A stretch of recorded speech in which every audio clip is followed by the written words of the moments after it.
스포츠 브랜드를 대표하는 이 코롱 사례 예측을 많이 생각을 하세요. 네. 무속인들이 더 잘 예측을 할 수 있다 이거예요. 네, 많이 파는 게 목적이잖아요. 맞아요. AI도 활용했습니다. 이게 핵심이에요, 이게. 아하, 싶으셨을 것 같아요.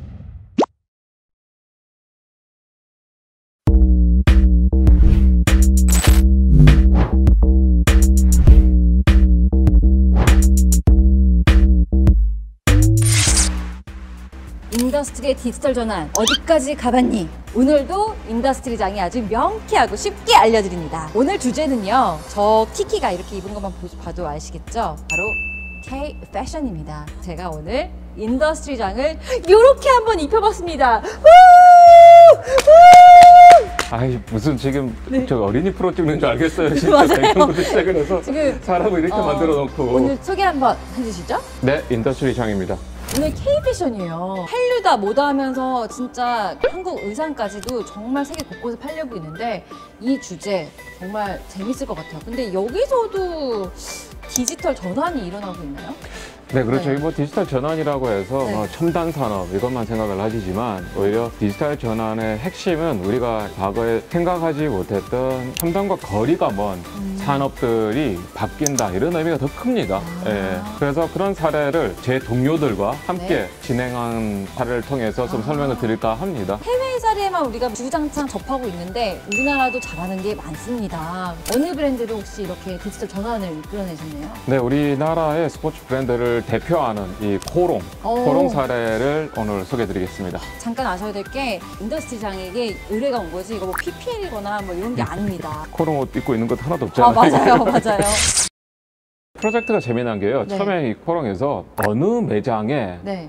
어떤 스타일의 옷이 얼마나 팔릴지를 예측해 달라고 드려왔어요. 그런데 제가 처음에 그 말을 듣는 순간에 네. 계룡산이 생각났어요. 그래요? 뭐 계룡산 하면 떠오른 거 있으세요? 계룡산 제가 몇 번 가봤는데 닭백숙이 유명합니다. 아, 네. 그래요? 난 처음 알았거든요. 네. 무속인들로 굉장히 유명한 산이거든요. 어느 매장에 어떤 옷이 얼마나 팔릴지를 예측하는 거는 네. 오히려 저보다는 무속인들이 더 잘 예측을 할 수 있다 이런 생각마저 네. 들었습니다. 이거요. 네. 저희가 이걸 못하냐? 그건 아니고 일단 저희가 현업을 많이 만나봤어요. 패션의 MD분들, 매장의 점주분들, 옷을 이렇게 배분하시는 점을 관리하시는 분들, 네. 많은 분들을 옆에서 관찰을 많이 해봤습니다. 네. 옷의 네. 그 배분에 대해서 뭔가 우리가 할 수 있는 게 있을 거다. 네. 이런 판단을 했습니다.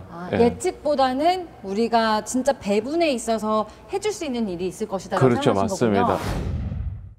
제가 한 가지 문제를 내볼게요. 옷이 4개의 스타일이 있어요. 그리고 매장이 2개가 있어요. 여러 가지 이유로 딱 2개의 스타일만 골라서 각각의 매장에 배분을 해야 돼요. 네. 자, 그러면 이렇게 그 배분을 하는 것이 과연 옷을 잘 배분한 것일까요? 아니죠. 그러면은 뭐 이 색깔 원하면 저 매장 가야 되고 저 색깔 원하면 저 매장 가야 되고. 네, 그렇죠. 이게 너무 비슷한 옷들끼리 뭉쳐 있죠, 이거는요. 어느 매장에 어떤 고객이 올지 모르는 상황에서는 최대한 구색을 갖춘다. 구색을 갖춰서 배분을 하는 것이 배분의 제일 핵심입니다, 이거는요. 이왕 다품종 소량 생산한 건데 네. 또 분배를 해야죠. 본 사례 같은 경우에서는 네. 이 옷이 그냥 스타일이 4개가 있고 그리고 매장이 2군데 간단한 케이스잖아요, 이거는요. 그죠. 근데 실제는 전국의 매장이 네. 한 220개인가 그 정도 있고 스타일이 한 시즌에 뭐 수백 개가 있어요. 그 중에서 네. 옷이 이거는 비슷하다, 이건 전 다르다. 네. 이걸 판단을 해야 돼요, 이게요. 그죠. 예. 워낙 많은 스타일이 있고 또 매장에 이걸 골고루 다 배분을 하기 위해서는 사람이 이거를 하기가 굉장히 어려워요. 상상을 해보세요. 그렇죠. 예. 만약에 1000개가 있고 예. 뭐 제품 종류만 뭐 이게 예. 500개다 이러면은 예. 뭘 방금 봤는지 뭐 기억을 잘 못할 수가 그렇죠. 이 있죠. 사진만 예. 보고 이게 얘가 네. 비슷하나 얘가 다르나? 그리고 사람마다 또 이제 주관적으로 굉장히 다른 판단을 할 수 있잖아요. 그렇죠. 그러다 보니 네. 실제로 옷이 배분된 것을 봤을 때 잘못하면 옷이 뭉쳐갈 수가 있어요. 실제로 네. 그런 사례가 있었나요? 예, 실제로 그래서 지금 이번에 뭐 붉은색 계열만 옷만 들어왔다 이렇게 불평하시는 분들도 계셨어요. 예. 직접 매장 인터뷰 네, 인터뷰를 했을 때. 예. 자, 그래서 저희가 이 문제를 해결하고자 AI를 활용했습니다. 네. AI도 여러 가지 분야가 있지만은 네. 이 데이터를 통해서 학습하는 머신러닝을 네. 기계 학습을 보통 뭐 AI로 하잖아요.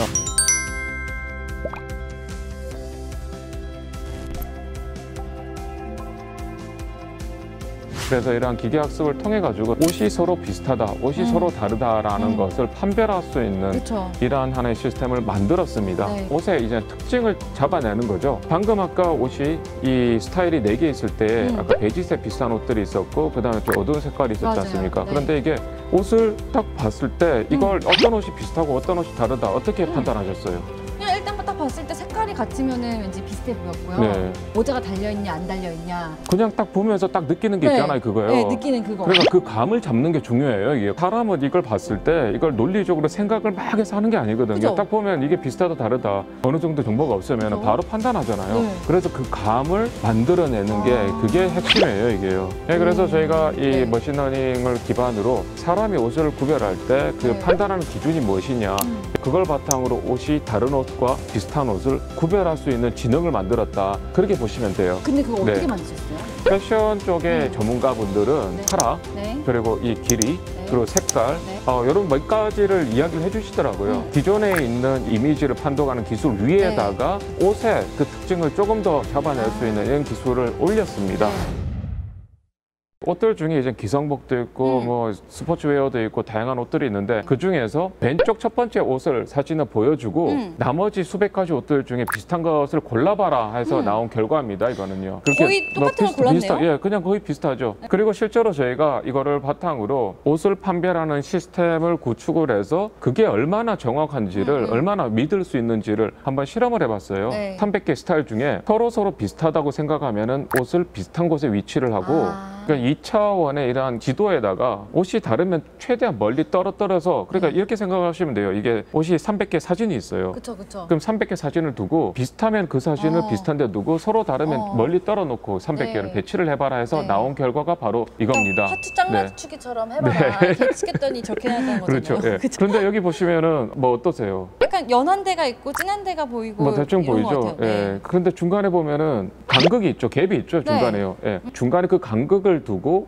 짧은 팔, 긴 팔이 나눠진 거예요. 이게요. 완전히 그 중간에는 없으니까. 그렇죠. 예. 아, 쫙 이제는 그 거리가 있는 거고요. 그다음에 여기서 또 자세히 보면은 네. 이쪽 중앙에 있는 지역은 파스텔 톤 옷들이 또 모이는 네. 걸 보실 수 있죠. 그쵸. 예. 그리고 여기서 이제 조금 더 떨어진 곳을 보면은 조금 어두운 색의 계열이 있는 것을 보실 수가 있고요. 네. 그리고 밑에는 조금 이 유행을 타는 스타일리시한 옷들인데 그 중에서도 이제 어두운 쪽, 그다음 밝은 저게 쪽이 왜 있죠. 스타일리시하다고 생각하신 거예요? 예. 좀 스타일리시하지 않아요?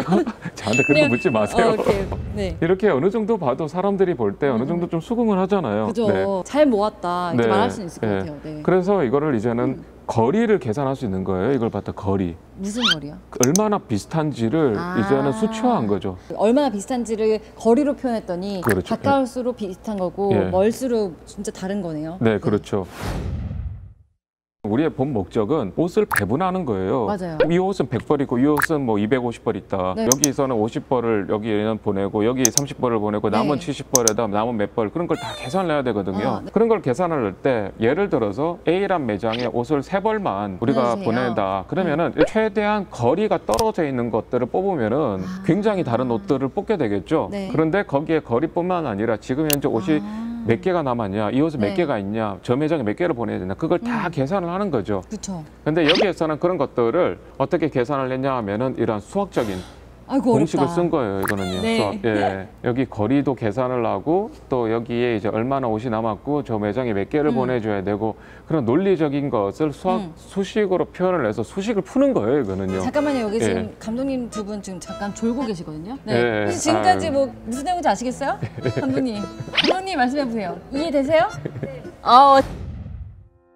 네, 그래서 저희가 간단한 실험도 해봤거든요. 배분이 된 걸 보니까는 어느 정도 골고루 잘 섞여 있고 지금 현재 옷이 몇 개 남아 있고 그게 이렇게 배분이 된 결과예요, 이거는요. 그리고 물론 이거는 네. 지금 뭐 간단하게 설명을 드리기 위해서 스타일이 몇 개였지만 실제 이제는 몇백 개의 스타일과 몇백 개의 매장을 짧은 시간 안에 네. 골고루 배분하는 것을 저희가 개발을 했습니다. 네. 특히나 요즘은 다품종 소량 생산이라고 해가지고 그렇죠. 진짜 일주일 단위로 새로운 제품을 막 바뀌잖아요. 맞아요. 네. 맨날 매번 네. 사람이 했었어야 됐으면 그렇죠. 실수도 그만큼 많았을 수 있고 네, 맞습니다. 네. 그럴 수 있는데 디지털 전환을 하시면서 항상 지치지 않고 저렇게 최적의 분류를 할 수 있게 되는 거죠. 근데 저 궁금한 게 하나 있어요. 네. 어쨌든 초반에 의류 브랜드에서 의뢰가 왔던 거는 네. 예측을 해주십시오 네, 이거잖아요. 그렇죠. 어느 매장에 뭐가 네. 더 잘 팔리는지. 네. 그게 어떻게 보면은 방향을 트신 거잖아요. 네, 그분들이 그렇죠. 의뢰하신 거를. 네. 이게 많은 네. 분들이 이런 데이터를 활용해가지고 뭔가를 한다면은 예측을 많이 생각을 하세요. 네. 그런데 문제는 이 예측을 잘하는 게 비즈니스 목적이 아니라 물건을 많이 파는 게 목적이잖아요. 맞아요.